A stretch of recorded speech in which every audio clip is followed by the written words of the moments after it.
All right, we're live. I'm Jose Galison on No Way Jose on the Liberty Movement YouTube channel. Today, my guest is Remso Martinez. I mostly know him from the Second Print podcast. You want to give us a quick introduction of you and just a quick introduction of you and your works?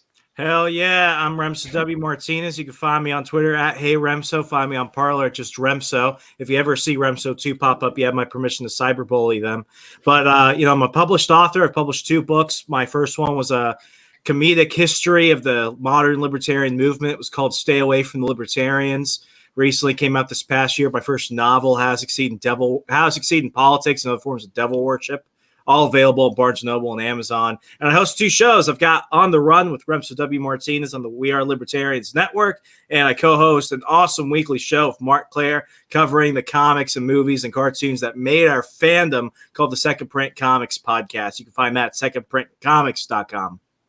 All right, awesome. As you can tell, comics behind me. The topic for today is going to be comics. So when I talk, like it's everywhere, just manifests. Yeah, yeah. So the topic I already said I'm repeating myself now. But what I contacted Remso and what I wanted to do is I wanted to do both of us just go back and forth, and both of us have pick one our favorite comic. Or when it comes to comics is such a vague term, and like I had to explain, because it's like, are we talking single issue? Are we talking trade? Are we talking, full run? Are we talking story arc? And just kind of whatever. So, who knows? I don't know what Remso's picks are. What I love about this is, like, when you told me that this is what we were doing, I probably came up with like 5 different singular stories each time. But what I love about this question is, like, 5 different people can ask me, and, you give enough space and time in between, I'm going to come up with a different answer each time. But tonight, I think I've got one that you're going to dig. Yeah, and that's kind of what I even said when I contacted you. Is like, it can be one of your favorites, because saying your favorite is like, I don't know, it's also almost like asking what your favorite kid is. I guess it's not true. You know which one's your favorite. But yeah, so that we're gonna do the best, because I know this is we kind of go out to like an ANCAP agorist, libertarian audience. So not all of you are into comics. So their second pick is going to be something that would be a good intro book for somebody new to comics to get into. And then the third was going to be most liberty-minded comic. So with that, you want to go ahead and start off with your first pick for favorite? Okay, so this was probably the only series that did not leave my top 3. And as I really thought about it, it's like I really want to look at those 3 factors. And for the others, I'll have different titles. But this one, I think, is the end-all, be-all if I had to only pick one. But I was going for what is great for readers who have been understanding this stuff for many decades, and people who have absolutely nothing, at least a view of these characters from, like, the movies, for example, which has been a great gateway for people into fandom and into comics. And also what is just also a really good story, but also manages to get political without really alienating too many people. And this was actually the first episode of the Second Print Comics podcast that I produced. It's episode 2 of the show. It's Secret War by Brian Michael Bendis. It's a 5-issue limited series, came out in 2004, 2005, and is probably by far, at least in my humble opinion, I think it's the greatest single series ever written. I'm willing to die on that hill. I think it's the single greatest comics limited series ever written. From any perspective. No, you want to give us a quick rundown of the plot? Just obviously not going too crazy, because I don't think I read it, but I always stay up to date and like what's going on. So because I don't remember that one too well, and so this was a sleeper hit. Yeah, like this is one of those stories that was like, I'm trying to get it in the camera shot. We'll just kind of do that. Okay, you saw it, you're good. Anyway, this was actually one of the first comics that I read, so it's got a little bit of that nostalgia factor. But what I judge a good comic off of is whether the story and the artwork is still something that could be objectively good years later. And I read this when I was 12-ish, and I'm turning 26 this year. So, for that 14-year gap, it's still by far my favorite. And what it basically is about is it's looking at the Marvel universe in a world where in all sense of it, a world where we had to watch what happened with the invasion of Iraq. Why did we go there? What are we doing there? Who are our friends? Who are our allies?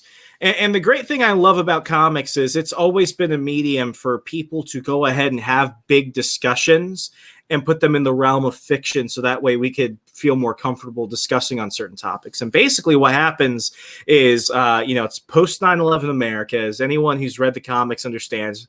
Big events that happen in the real world tend to happen in the comics. And for New York, New York is the backdrop. It might as well be a character itself in the Marvel universe. So New York after 9/11, it's affecting these heroes. It's affecting resident badass Nick Fury.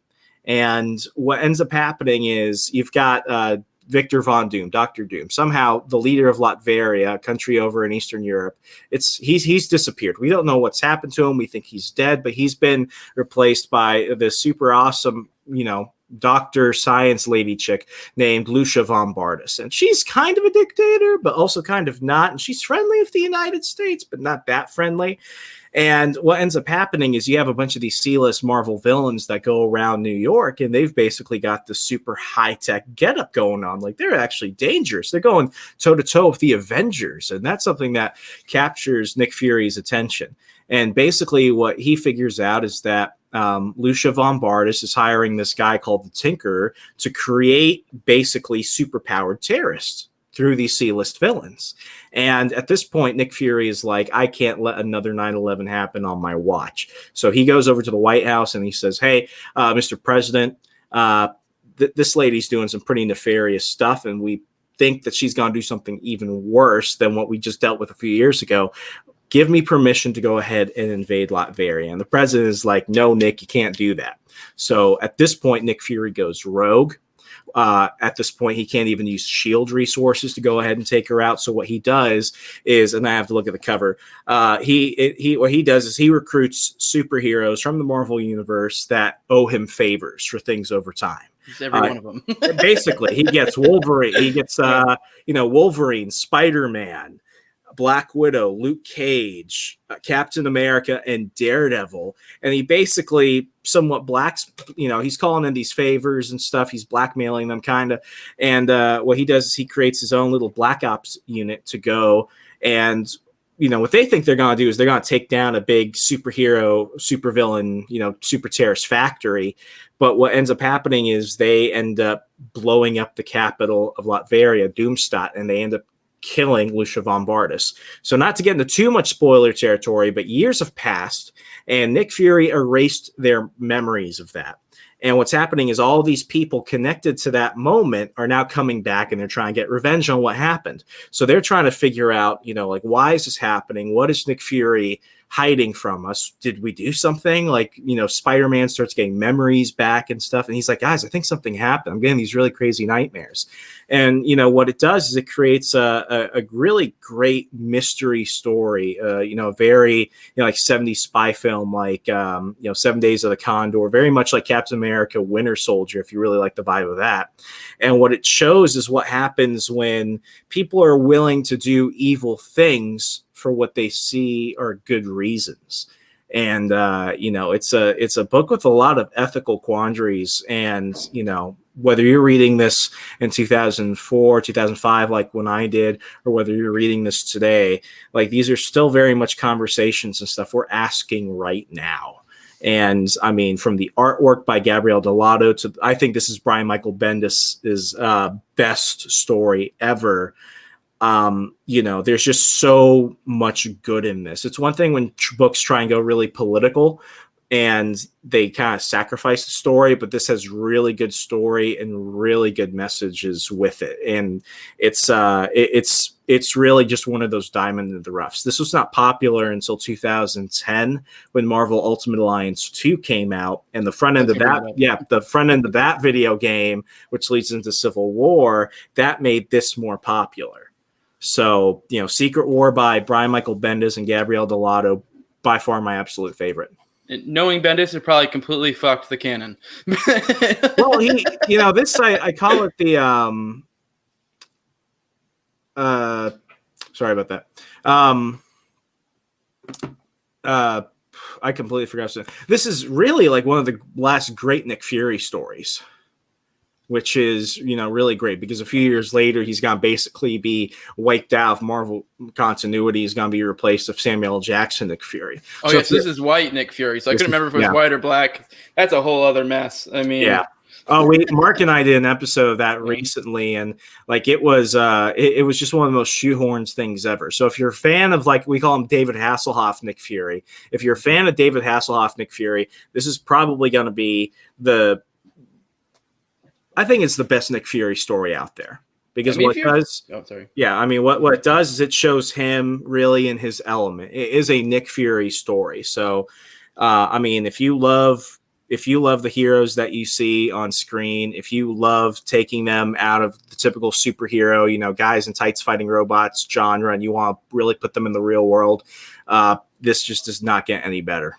Yeah, the old school Nick Fury is way better in my opinion. I mean, they kind of have made the new Nick Fury into the old Nick Fury just with a different, package. But it's, I don't know, at the end of the day, it's kind of like, it was just, I feel like it takes away from it. I get why they did it. No one can say there's really a good Samuel L. Jackson Nick Fury story. He's almost like forced exposition. Yeah. Whereas I can name some good Nick Fury stories that are genuinely good, but none of them have Samuel L. Jackson Nick Fury in it. So it's like we like the idea of him, but when you actually pull out like the actual stories and stuff, it doesn't really flesh out very well. No. I don't know. Also, Nick Fury is usually like a supporting character anyways. He's usually not the head dude.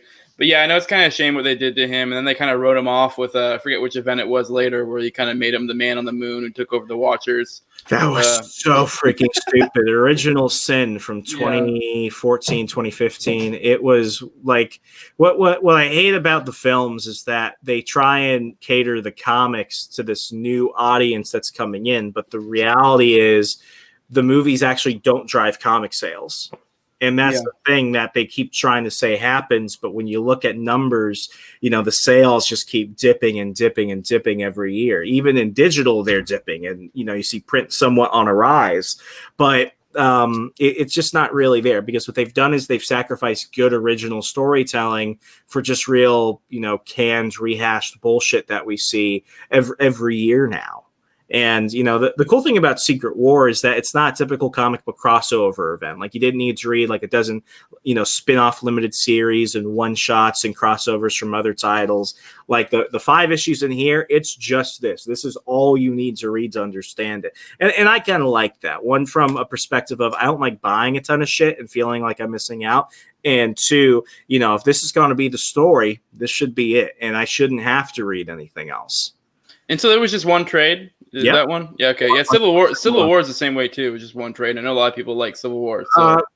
Civil War had crossovers of 13 different titles. And a bajillion tie-ins, but if you just want the main story. You were right in the sense that you could just read Civil War and you didn't need to read everything else. But the interesting thing about it was Civil War was one of the last big events where they had good crossovers. What they did of Spider-Man unmasking Spider-Man stuff, that was a really good story. What they ended up showing in Captain America, because Captain America was such, at the focal point of Civil War, they made the Captain America Civil War crossovers almost all about the Winter Soldier. So it was one of those things where it's like, I didn't really need to buy it. It wasn't that interesting. All right, I'll move on to my next one. You went short and succinct, and I went the complete opposite. I got Alan Moore's Run of Swamp Thing. It's kind of funny, though, you brought up like a political... Alan Moore is well known for a couple things. One, being an asshole. Two, being basically an ANCOM. I'm pretty sure he's a self-professed ANCOM. And reading a lot of these books, there's multiple stories in there where I completely disagree with the moral of the story. But he's such a fucking good writer that it's like, and he's not. You gotta respect him. Yeah, and he's not one to beat you over the head with his message. So like, because I remember there was one story in this like his run. Where it was like a super duper over the top, liberal environmentalism type thing. Just like over the top to where I don't agree with it. And even then, just the way he did it, it wasn't so crazy that I still enjoyed it. It was like, you take it for what it is, and I mean, you kind of maybe learn to understand his perspective a little bit, but it's not like this, like annoying over the top. Like actually a discussion, I did a literature episode the other day. And I brought up, I'm not actually a fan. I've only read The Fountainhead of Ayn Rand's works. Mm-hmm. Didn't really care for it. fucking dry, boring, kind of beats you over the head with her philosophy a little bit, in my opinion. It was just over the top. And yeah, I mean, that's just my opinion. A lot of people love it. So, but I didn't have that effect with Alan Moore. I would agree to a certain part. Like, the thing is, like, art should be art, and the focus should be on something that's objectively, well, I mean, art, even art cannot be objectively good. But the thing is, like, her first novel was Anthem, and Anthem is, you know, like a scientific dystopian future type of thing. Anthem's pretty good, short, sweet, succinct, original, has a lot of good points, but also just a really good story. I've read Atlas Shrugged a couple of times, and it's basically just her using her characters as sock puppets sometimes. I don't think she's a great fiction writer beyond that. So if you read Ayn Rand and you like Ayn Rand, you can like her, but her storytelling isn't great. That's what bugs me about people who are probably more left of center. Like, you know, Bendis is a pretty flaming liberal, but he's written some of my favorite stories, and I think he's one of the best writers in the business. He's had just as many strikes as he's had hits. And, with Alan Moore, I agree with you 110%. Like, his big thing was, let's just make a really good story. And if I throw my politics in there, it won't be necessarily to lecture people, but it'll be to make people think and keep their attention and make them wanting to see where this goes. And that's the knack of a good storyteller. When you can take people like us who may disagree with him, but you come out with stories and we're like, just take my money. Just take my money, man. Yeah. No, it's weird because it's like I prefer stories that have a moral, but it's weird because I feel like I actually don't have to agree with the moral. It's almost like the moral is kind of what ties the story together, but it's at the same time, it's the story that brings me. So if you give me a good story, and if I don't agree with it, as long as you write good characters and an appealing story, you know, I can sympathize with them. And it's just because the same thing. Like, I could have a super raging lefty friend, and I can sympathize with their perspective. I just don't agree with it, you know? Yeah. So I mean, I guess that's where I would come from. Did you watch the HBO Watchmen series? Oh, fuck. That was bad. I tried so hard. I don't remember how many episodes. I got like 2 or 3 episodes in. It's funny because I had a buddy who really was going on about how great it was. And he is probably a little bit, I'd say, like, left of center. You know, I very much like when I talk to him about like libertarian type stuff, he kind of is definitely like he kind of like doesn't have really any issues with it, but it's like he kind of leftish. So I don't know if it was just like he was kind of in that like spot where he could kind of be like, oh, okay. But I don't know. It was just bad. It was just like, so like racism bad. That's what I got out of that show. And it was just like beating you over the head with it. And it was just, I feel like they didn't understand the characters from that show. I mean, I don't know if you agree. I love Watchmen. I basically, yeah, like I watched it because I found it entertaining. I would not say it's like one of the best superhero films ever. I call it really good fan fiction. It's like I think even DC was like, yeah, don't consider this continuity because, you know, they always want to do a bunch of other stuff like Doomsday Clock and all this other stuff that's been going on with Watchmen as they try and pull that cash cow. But like with that series, I think, you know, I watched it in real time, so I watched it weekly, and I didn't really like it the first time going around, but I went ahead and actually binged it, and I liked it. And I will say it totally came with a fully loaded agenda. I voted for Trump. They obviously have a very low opinion of Trump voters. Okay, I get it. But they did things there that I thought were objectively entertaining. And whether I think it was, great feats of, you know, television history and, you know, from panel to screen adaptations, not really. I could say it's entertaining, and I would tell people, yeah, I think it's worth watching because it's different. And that's the issue I see with a lot of shows. There's a lot of people that do 2 things. One, they either try and go on the SJW rage soapboxes, or 2, they just try and rehash you a lot of the similar shit that you've seen before. Last couple seasons of Agents of S.H.I.E.L.D., just Buffy. I mean, it's really just Buffy. I liked Gotham, but, you know, Gotham, as far as they wanted to go and try and do new shit, it's just Batman without really Batman because it was safe. So they want to go really far and they want to be safe, but they also really want to push things out. And I think the problem with the Watchmen was exactly as you said. I don't think they actually understood the material at all, because all the things that they could have done to drive their points were already there. They just went the exact opposite way because I don't think they have fundamental understanding of the characters. Like, spoiler alert, there's stuff with Dr. Manhattan wanting to, find and live a life as a human. That completely negates the whole original graphic novel. That and the like, I don't know if it was like, I only watched a couple episodes, so like the almost borderline cult that formed up around Rorschach. It was like a complete. There's no explanation of that. And it's just like, how would anyone get that out of Rorschach?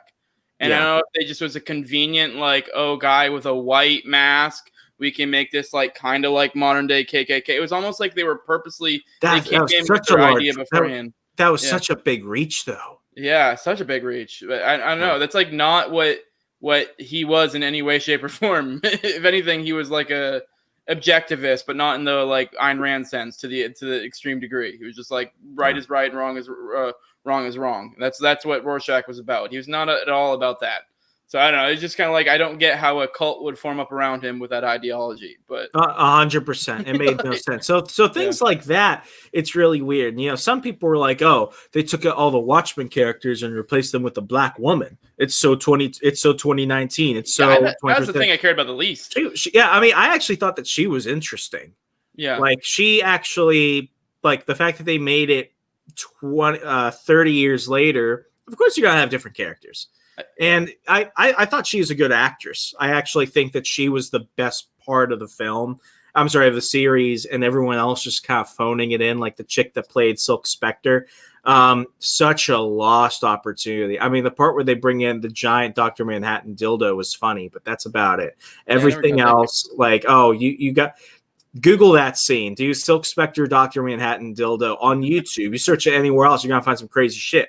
Yeah. But I mean, that was kind of funny. But what they did was, I feel, and I see that I say the same thing about the last 3 Star Wars films. What they did was they sacrificed the lasting impression of the original core characters in order to build up new characters. But they didn't build them up because they were genuinely good. They built them up by just bringing everyone else down. Yeah. And like with Hooded Justice, who's towards the last couple episodes of the film, of the series, I keep calling it a movie, of the series, like that's a character who I think, okay, maybe he could be interesting, but he's not interesting because there's anything objectively really interesting about him. He's a bunch of different identity politics buzzwords. He's gay, he's black, he's a cop, he's into all this other stuff. It's like you could throw all that stuff on him, but is he a good character? And he wasn't. But the only reason why they tried to build him up as this big hero is because they tried to just bring everyone else as low as they possibly could. And I think that's the worst form of storytelling. Yeah, no, I feel like the stories can be character driven, and then like the moral of the story or whatever your point is should be like secondary almost. I guess would be a way to put it. So let's move on to the best for new readers. What would be your pick for that? Oh man, I had an idea, but does it have to be political? No, not at all. The whole point of this show is to be like, our idea with the liberty movement is we need a non-political cultural like type push. So if anything, like whatever, it's kind of like culture with like a little side of like the philosophy. I'd say Invincible by Robert Kirkman. That was awesome, and I also think I'm bringing it up now because the animated series is going to be coming out on Amazon. I forgot about that. Yeah, no, it's very much like the reverse Spider-Man. Like, what if you grew up with your parents and you kind of had to learn everything in reverse? Like, you had all the powers and you had all the all the powers and all the fame and everything, but then you had to learn the responsibility part. And what I think about that book is really, and you see this, had a very definitive run. I think it went to like 150 issues or something. But what I think was great about it was it's really much a story about free will. Like, you've got Invincible and you've got his father, Omni-Man, who's like their version of Superman. And then Omni-Man turns out to be a villain. And for Invincible, he's like, well, who am I? Am I somebody that has to go along with my father's plan? Or do I choose to be a hero? And then they bring the government involved, and the government has all these sanctioned superhero teams. And it's like, what makes a hero? Because I willingly do it, or because it's my job?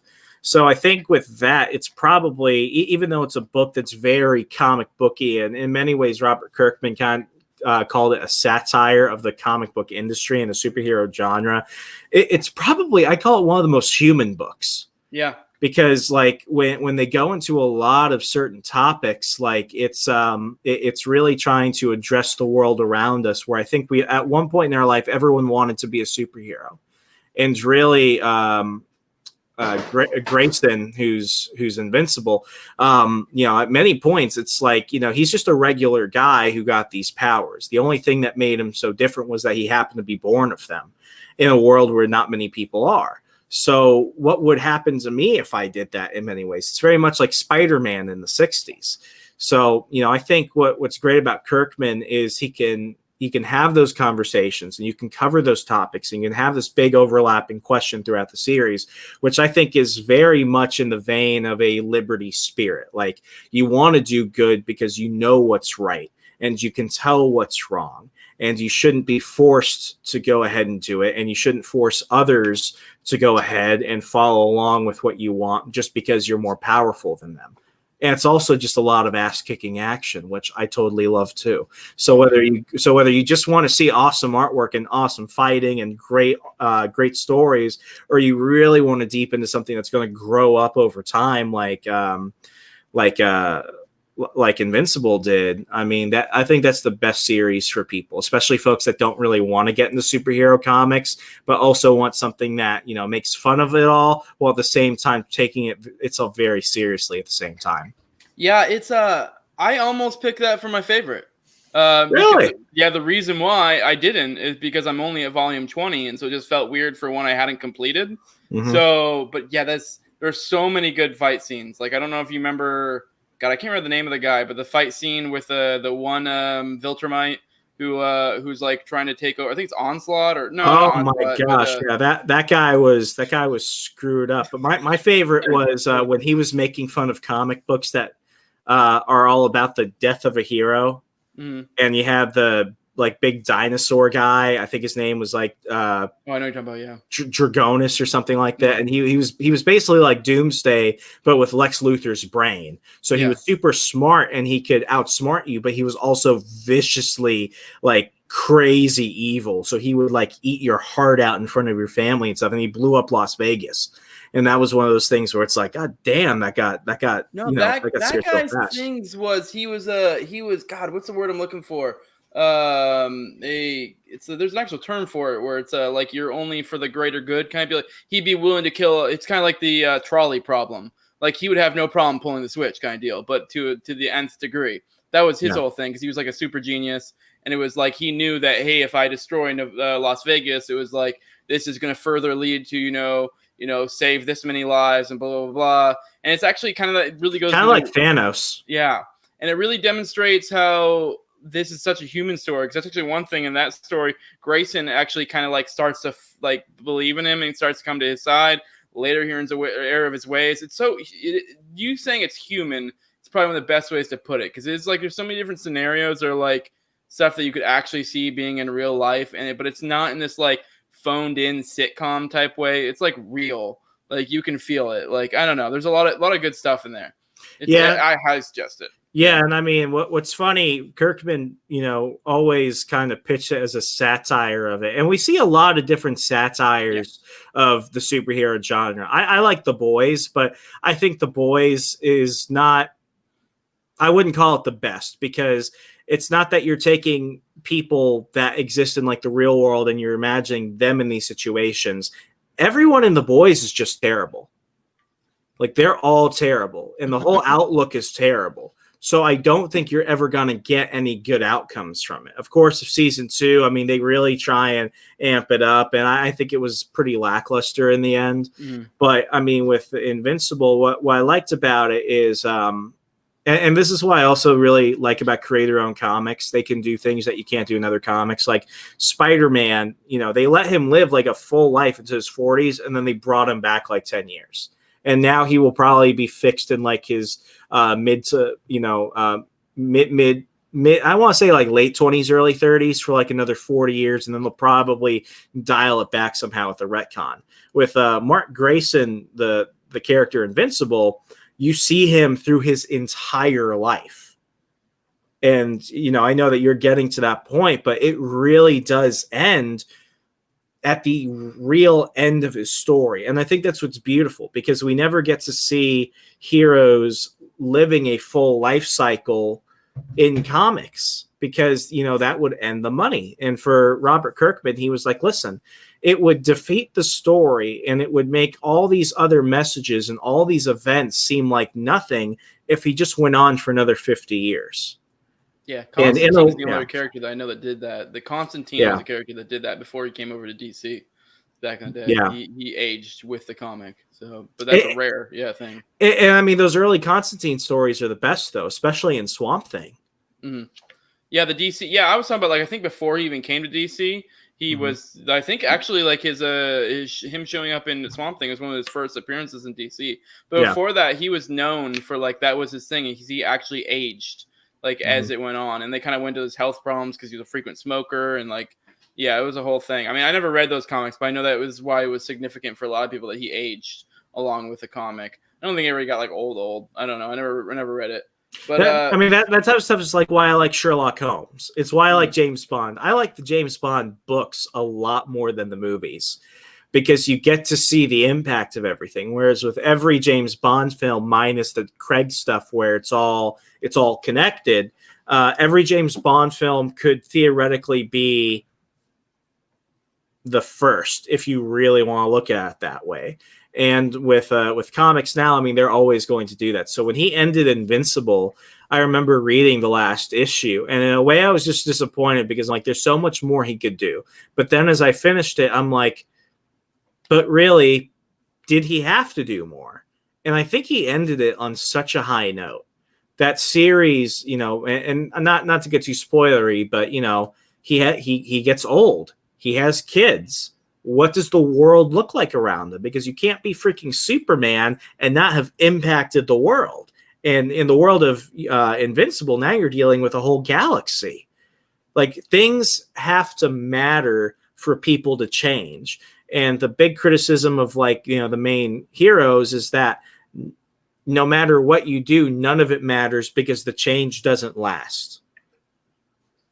Yeah, where I'm at right now is old lady's pregnant, but it is one of those things that, like, and that's actually been a big crux of the story for a lot of parts, is, like, you can feel, like, I'm a dad. I have two daughters. They're 10 and 8. So, like, it's kind of like you can feel that, like, real life, like, the stakes are fucking real. Like, there's a lot of times where it's, like, not just joking around, like, we're playing hero anymore. It's like, no, like, this is my, it's his girlfriend, I think, at the time, and they're, like, engaged, and it's like, and this is my, like, child to be. And it's like, I don't know, there's a lot of times where it's like, and he also has to play a lot of times with that whole, like, morality of being a hero, of, like, do you kill people? Because, like, there are a couple times where he just goes straight fucking savage and just murders the fuck out of some, like, evil people. And, like, which I don't blame him for at all, especially, like, because there's been a couple scenes where it has to do with, like, his old lady and his fucking, like, soon-to-be kid. And it's like, yeah, I would fucking kill some people. Like, and he does. Like, yeah. And it's it really grapples with that, because it's almost like a silly trope in comics that they do that, where it's like the whole, I mean, it is kind of endearing in a way, but the whole, like, a lot of real heroes don't kill and stuff like that. But, for, every time there's a season, It's interesting you bring that up. I interviewed Chuck Dixon 4 years ago. And Chuck Dixon did Batman. He did Nightfall. He did Punisher. And ironically, he said that his favorite character, right, was Lisa Simpson when he did the Simpsons comics, which I think to go from Batman to Punisher to Lisa Simpson was pretty crazy. And Chuck Dixon's a pretty red in the wool conservative Republican NRA member and stuff. And I asked him, when you wrote Batman, you didn't make him out to be anything different, but you wrote some pretty serious dialogue about, You know, like what makes Batman different from Azrael, who takes over as Batman after Bruce Wayne breaks his back. And you wrote very, I wouldn't call them anti-gun dialogue, but you were very much like Batman does not have weapons. Batman does not use guns. And I was like, what was it like doing that? Because if anyone else was politically different from you, they totally would have wanted their own take on Batman. And I'm going to leave a lasting impression. I'm going to change the character forever. And he was like, dude, it's simple, because I was writing Batman. Yeah. I'm not writing Chuck Dixon as Batman. I'm writing Batman. It's someone that knows the character and knows the lore and, you know, respects this and what happened with previous authors and future authors. I have to be true to Batman. And I go back and I look at those comics, and Mark and I did an episode in the first volume of Nightfall, and I'm like, this is Batman. Like, it doesn't have to make sense. What I think is stupid is when they take him to like the max of it. And I really Ben Affleck is my favorite Batman, but I'm upset that they went with like the Dark Knight Returns version in the film. But even then, they went over the top with it. Because even then, the Dark Knight Returns... It's been a while since I've read Dark Knight Returns. But even then, like, he did kill a little bit in Dark Knight Returns. He was a little bit over the edge. But it was like... It was genuinely, like, seemed like sometimes it was incidental. Whereas in Batman vs. Superman, it was like... I know he's just doing it just to do it. Yeah. I mean, like, I know there were times... Like, what Snyder, after the fact, in interviews, was like... Basically tried to act like they were incidental. But it was like, if I throw a grenade at someone... and it blows up and kills them, I can't be like, oops, they were in the way of the explosion. Like, no, you just fucking killed some dudes. Yeah. And what that's what really bothered me about the scene where they're at the harbor in Gotham City, which, by the way, I guess somebody announced that Gotham City is actually in New Jersey, apparently, which makes so much sense. But when he's in the Batmobile and he's just freaking pancake people and blowing them up, and you're just seeing so much collateral damage, I'm standing back like that. What bothered me about that wasn't that he just killed. What bothered me was that he was reckless with it, and he didn't care how much he had to destroy and who he had to kill to get the job done. Whereas even in like the Dark Knight Returns, where that version of Batman was based off of, everything is done with intention. Like Batman, whether it's in the cartoons or the comics, wherever, he doesn't just do shit just because. He always does it with a reason. He knows what he's doing. Whereas that Batman, it's like he just doesn't care. And even then, even in Dark Knight Returns, the few times he got sloppy and made mistakes, they made a point of it. That it was like, this is what's happening because you're getting old, because you aren't what you used to be. You're getting sloppy. And it was almost like a subtext in the story of like, you need to fucking stop because like, look what's become what you're doing, you know? 100%. Yeah. So, and it was made a point. It wasn't just like, oopsies, killed some motherfuckers. But like when he does stuff like it's like it's like Frank Miller takes you back to look at it and to understand what is happening. And just like you said, it was done with purpose. Zack Snyder, who I think is a great director, I think the director's cut is better than what we saw in theaters. I love the director's cut of Batman v Superman, but even still, that focus is not there. If anything, it just doubles down. Yeah, he knows what he's doing. He just doesn't care, regardless. There's no change. There's no change in him at all.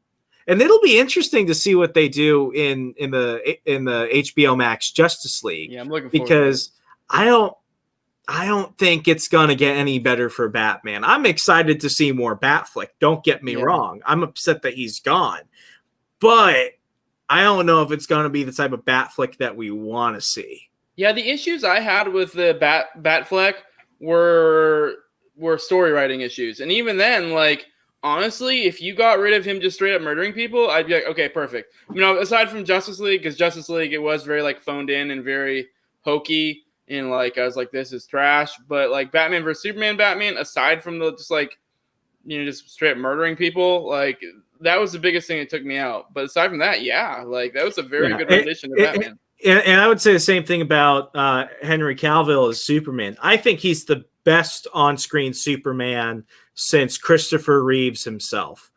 But I don't think he was ever written well in the films. And what bothered me about Superman in Man of Steel and Dawn of Justice is that he's a Superman that questions too much. Because the thing about Superman is what makes him a hero isn't his powers. What makes him a hero is his heart and his grounding, which is his family. And that's what makes him human. That's what makes him really the greatest hero of all time. In Batman versus Superman and all this other stuff, he's like, why am I saving these people? They focus too much on the aspect of him being a god as opposed to the aspect of him being a man. Which ignores the point entirely. Yeah, exactly. And it was and also he's supposed to be a symbol of hope. And they just missed the point entirely. I don't know. I get what you mean where he was so close. And also Batman vs. Superman, the whole plot was so fucking contrived. It was irritating. Because it was they were trying to pull out the Batman for the Dark Knight Returns, the fight. And the Dark Knight Returns fight was completely made sense. And you mean whether you disagree with it or not, a lot of people complain that Superman that worked for the government was was kind of out of character. I think you can kind of see it, if he saw that this is my only way to be able to continue to do good and not cause problems, whatever. I could see, I could see both sides of the argument. But either way, it made sense. The way they explained it just didn't make sense at all. For Batman vs. Superman, it was just so the Doomsday fight, I think, was such an abortion of the film. Yeah, so freaking stupid. Yeah, CGI orgy. Here you go. Yeah, the purpose of that is to make the story better, not make the death of Superman worse. That should have been almost a separate movie. The whole Doomsday thing, another Superman story, but. Yeah, I don't know. With that, let's move on to my pick for the. I don't know if you've ever read this, but God Country by Donny Cates. You read this? No, I like Donny Cates. I have not read that. You need to read it. It's fucking good. It's all this is one volume. It's not connected to another ongoing story, anything. Who published it? Image. Okay. That makes sense. I didn't start reading him until I started reading Venom. Yeah. And I know Mark's reading Thor right now, and he's like, this is some of the best stuff I've read ever.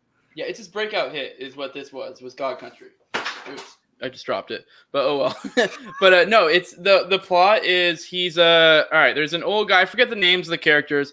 There's an old guy, he has Alzheimer's. He was kind of known for being the town badass, being kind of gruff.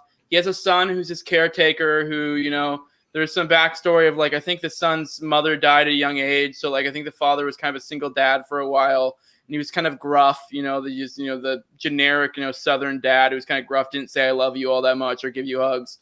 And, that guy also has his own kids. So he's that. The old guy is he's a granddad, he has a granddaughter. And there is all of a sudden, just at one point, a sword falls to earth, this crazy sword. And for some reason, the old guy who's known for kind of leaving because he's stubborn as fuck and he just does what he wants because he's kind of still got the mentality of his younger self, a whippersnapper kind of deal. I do what the fuck I want. And he's the generic dementia patient that gets into places he shouldn't, Yeah. And he picks up the sword and all his memories are restored. And he's able to, he's back to normal. And the sword, kind of grants him, powers and shit. It's apparently, come to find out, the sword is the literal god of swords. And you kind of find out there's this other pantheon of gods that he ends up having to fight, because they want the sword back. But apparently the sword's kind of like Mjolnir in a sense, where it's it only goes to who's worthy. And that's kind of why it came to him. And I guess who it went to before, it no longer deemed worthy. And it's this whole it's just beautiful because it gives him his memories back.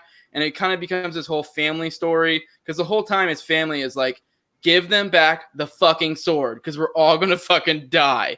But it's these bigger than life gods keep coming to give us back our sword, and there's these monumental battles between the grandfather and these different deities essentially, and they're the whole time just pleading with him to give it back. And then later you come to find out that because it's kind of the son just being exasperated with him, why are you doing this? Why are you doing this?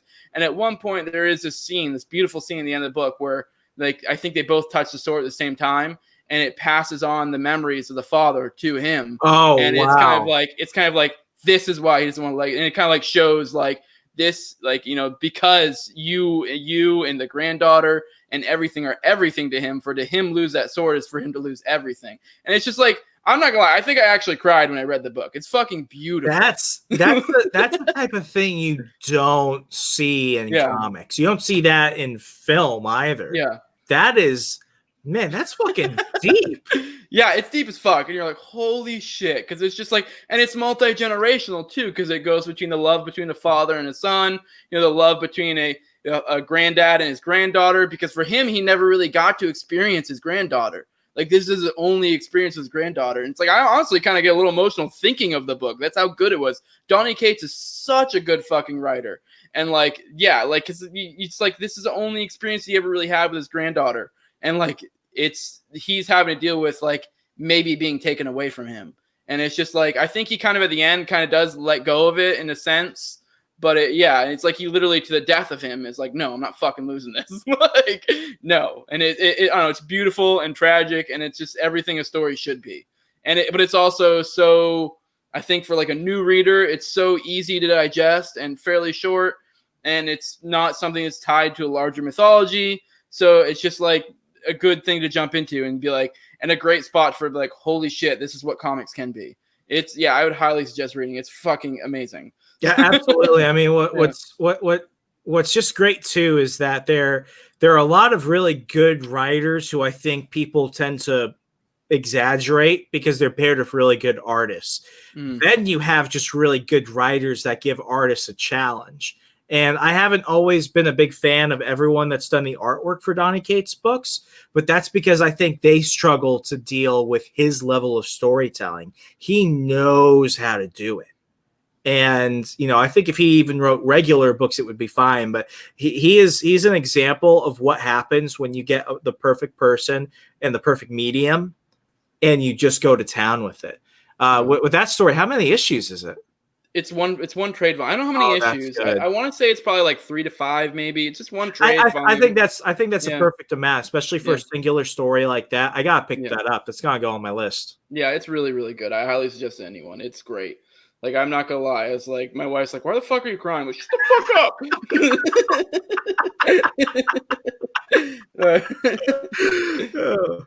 Oh my gosh, that's how you know it's good. Yeah. So you want to go? Let's go ahead and move into your liberty-minded pick. Let's see what you got there. Yeah. Okay. Shoot. Like, I had an idea at the top of my head, and now it's like I'm fighting between the two. I will say what it won't be. It won't be Civil War, because I think Civil War is a bad example of that. I'll go with Ultimate X-Men Volume 1. Because what Ultimate X-Men Volume 1 deals with is, it has that generic idea of, man versus the state, while at the same time looking at a lot of the cultural issues that make the X-Men great. And I feel the problem with the X-Men in the main titles over the last 20, 30 years is that they've drifted away from what made the X-Men great. What made the X-Men great was that you could talk about racial issues, you could talk about political issues through the mutants. And, Mark and I did an episode about Ultimate X-Men, I think, last week. And, it's one of those comics that kind of fails my test. I won't say that the story or the artwork is objectively good 20 years later. I was part of the the Ultimate Marvel audience in the late 90s, early 2000s. That's what the Ultimate comics were supposed to be for. And what I loved about Ultimate X-Men Volume 1 was that they were able to go ahead and really show what I think are the consequences of bad policies. Because what they have is they show clips from the media, they show clips from politicians talking, and everything is done for safety. Everything is done for, the protection of people. But it comes at the cost of actual lives. And what they've done is they've taken mutants and they've basically made them non-human. So you might have people like Nightcrawler and Beast who don't look like people. But what do you do for folks like Iceman? What do you do for folks like Jean Grey who look like regular people?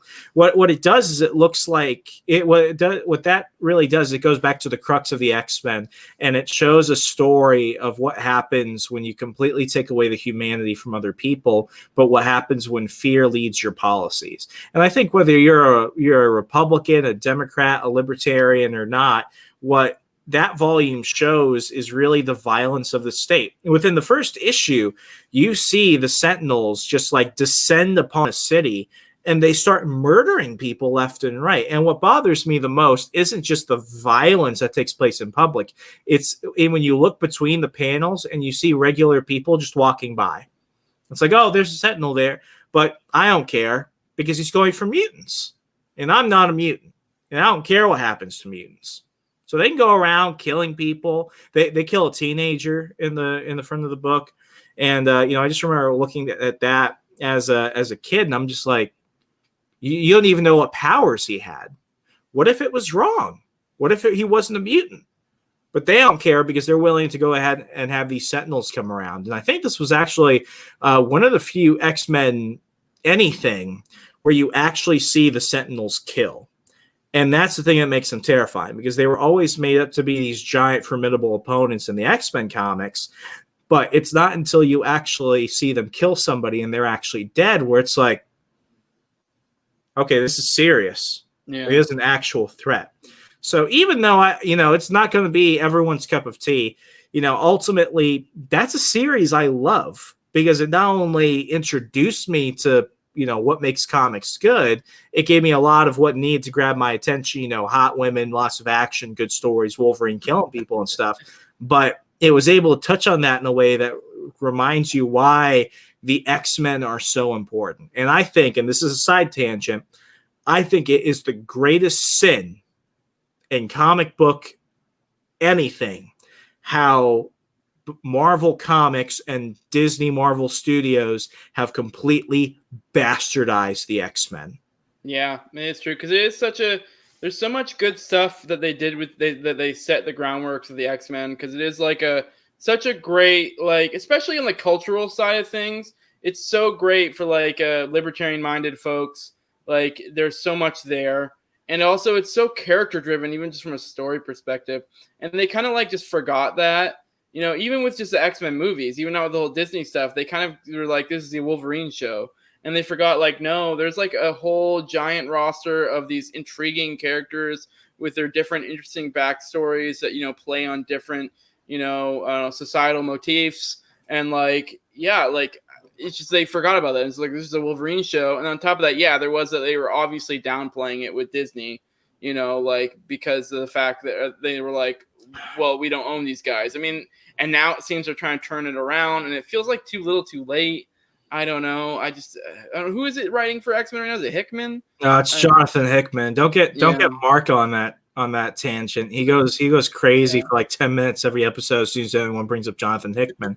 But like, what they've done right now, and I don't know if maybe this is just a temporary thing to change things up, or whether it's going to be a change in the status quo, but it's been like 5 years now.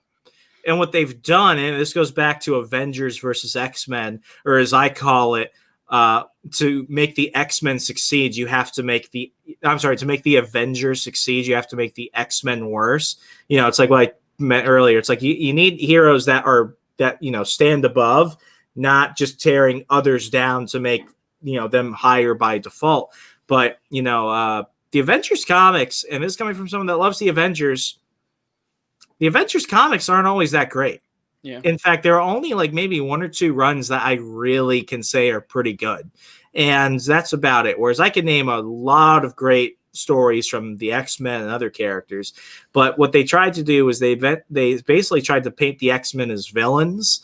They tried to basically turn them into, I won't say racist necessarily, but they turn them into like, these like mutant supremacist guys. And what it does, it basically takes Charles Xavier's dream, which is really like the MLK dream, and it turns it radically into Malcolm X.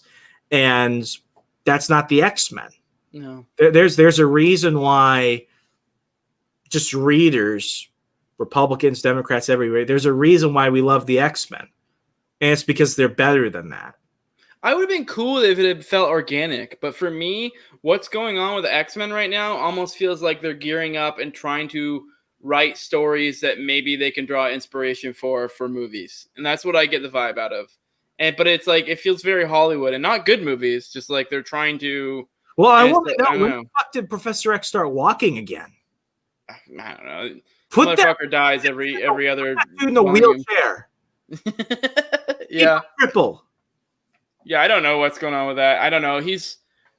I know I didn't mind when they took Scott a while ago and made him more like in line with Magneto's thinking, but I don't like what they've done with Professor. It's like the Osama bin Laden of the X-Men. Yeah. It's like when you make Magneto look like the voice of reason, there's a problem. And that's the crazy thing about it. A lot of the X-Men characters, Beast especially, they have become so villainous in certain ways that they make Magneto look like the good guy. Mm-hmm.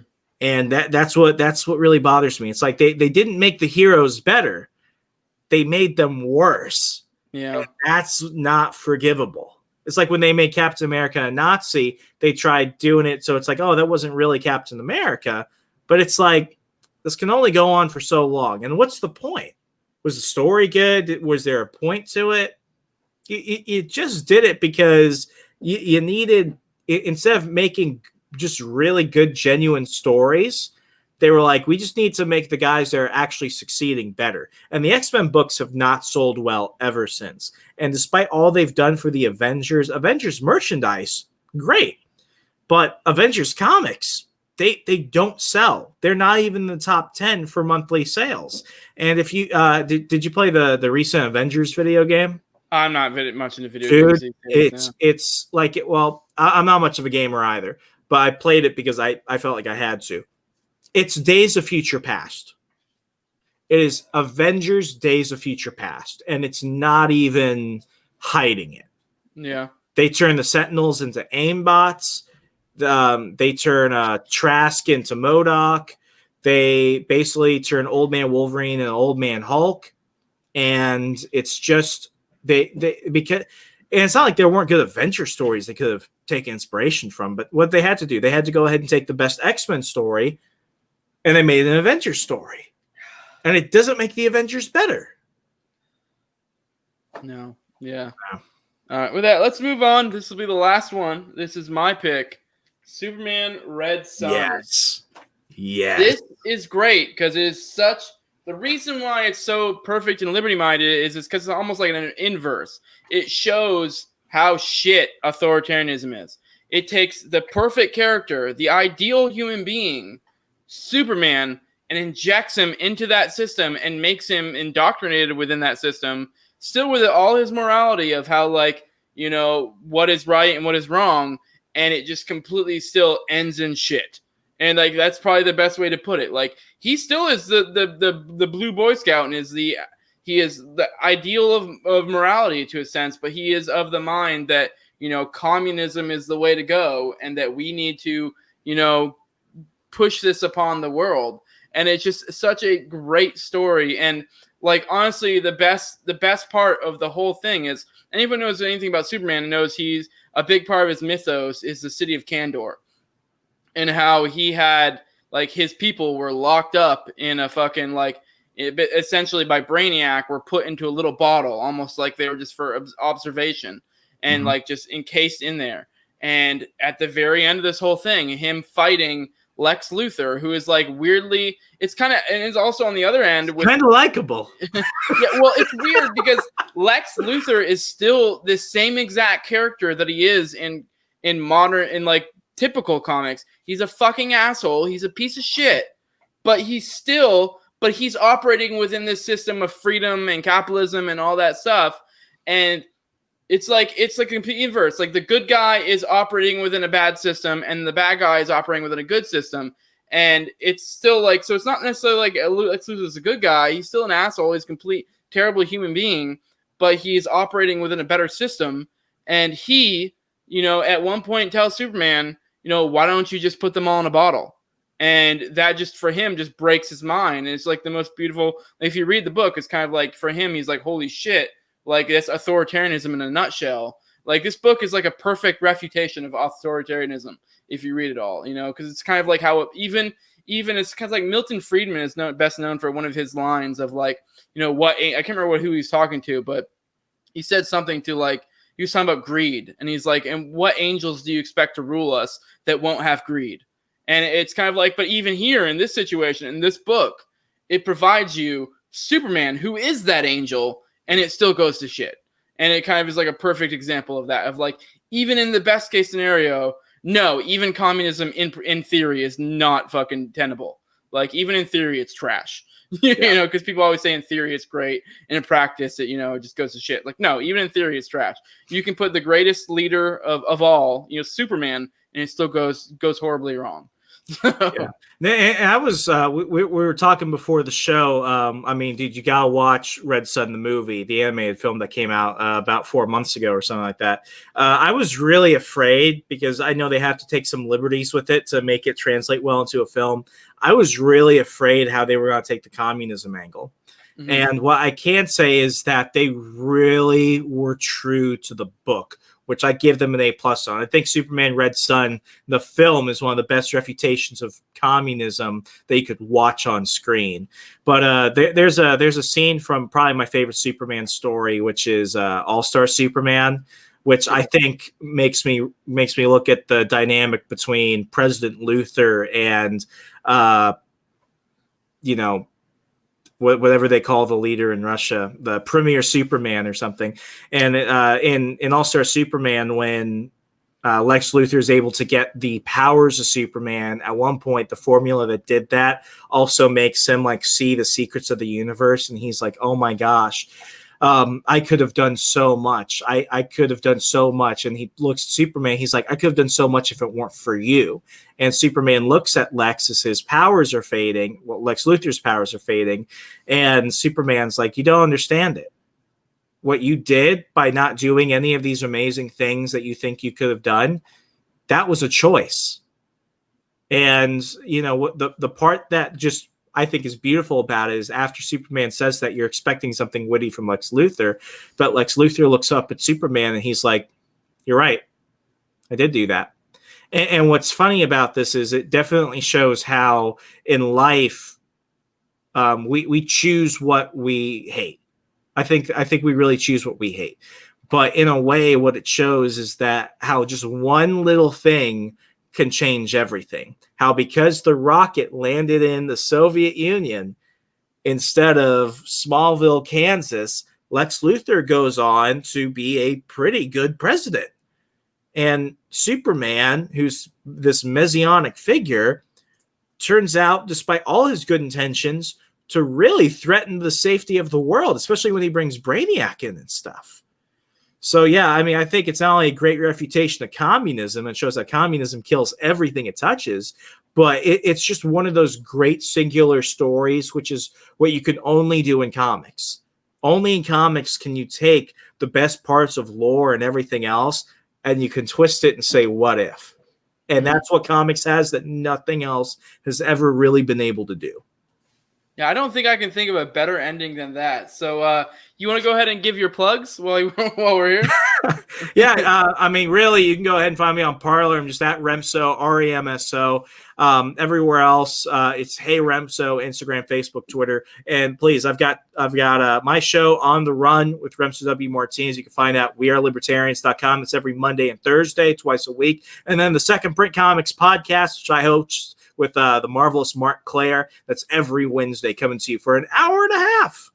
That very, very few shows come out weekly for that long, and we do bonus content on Patreon all the time. I've got Remso rants that come out every Sunday. Mark does episodes where he gets drunk and live reads comics. We've got free reviews of stuff like Dr. Tomorrow and the J.J. Abrams Spider-Man on our website. All of that more secondprintcomics.com.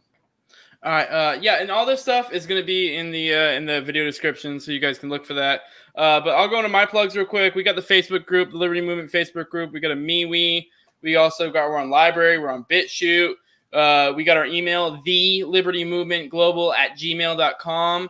We're trying to compile an email list, so if you can, shoot me an email at that email, or if you're in the Facebook group or if you're in the MeWe, hit us up on there. Let us know, like, hey, give us your email. We're trying to compile an email list. We're trying to get a fucking, we're trying to get a newsletter and or site going here soon. You're trying to diversify, with all this election stuff. We really felt the heat of the Zuck. I mean, luckily we seem to have survived for now. So, but yeah, we also got merch that we put in there. You'll see me drinking my mug, the Liberty Movement mug. So we got that too. Yeah. Also like, share, subscribe, do all that stuff. Hook us up. Yeah, it's been really great having you, Rems. I actually really enjoyed this episode a lot. So yeah, with that, deuces. Absolutely, man. I appreciate it. Thank you so much for having me on. All right, we'll see you, man. Bye.